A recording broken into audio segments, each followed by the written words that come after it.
Millions of Americans have high blood pressure. Several organizations screen people for hypertension, and among those groups is the High Blood Pressure Association, which caters to area businesses. However, the American Heart Association is concerned about the High Blood Pressure Association, first, because it's a profit-making organization, and second, because it says the group is not qualified to take medically accurate readings. The whole operation is just, to me, a false thing. In addition, Dr. Morris says the High Blood Pressure Association is putting out some inaccurate information. And I understand that the literature is put together with some facts that are correct, some that are, I think, intended to scare, fear kinds of operations, and they are not accurate in many of their statements. The Heart Association is particularly upset that the Virginia Employment Commission is considering giving the High Blood Pressure Association money to train people to take pressure readings. Although no one from the Virginia Employment Commission would appear on camera, a spokesperson says the commission sees nothing wrong with the Blood Pressure Association because their financial paperwork appears to be in order, and most importantly, they'll be putting people to work. But how does Dr. Morris feel about that? It distresses me a great deal. There are enough fraudulent things going on in the world without adding something like this, which has, shall we say, a quasi-medical background. Without medical supervision, it is valueless.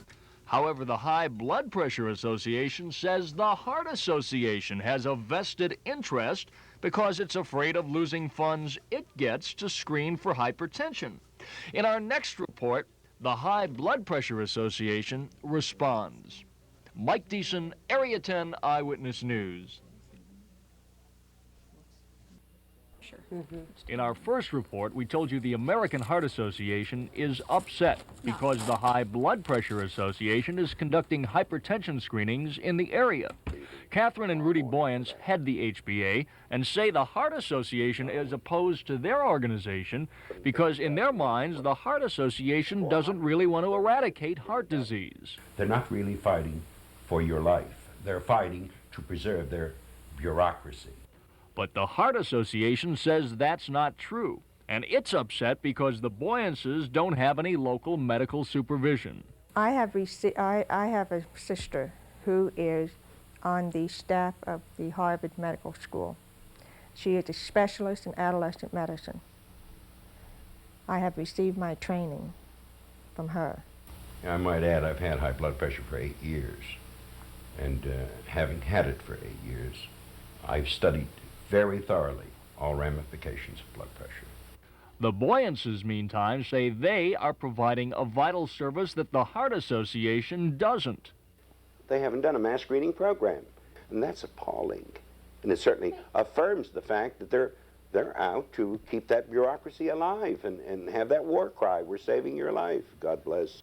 But the Heart Association screens between 10 to 15,000 people each year, or just about as many as the Boyenses do. However, the Heart Association doesn't charge for their services. We are providing a terrific preventive health care service. Our fees are minimal, but we do make a living. The bottom line may well be that the High Blood Pressure Association is indeed providing a service by identifying people who have hypertension problems.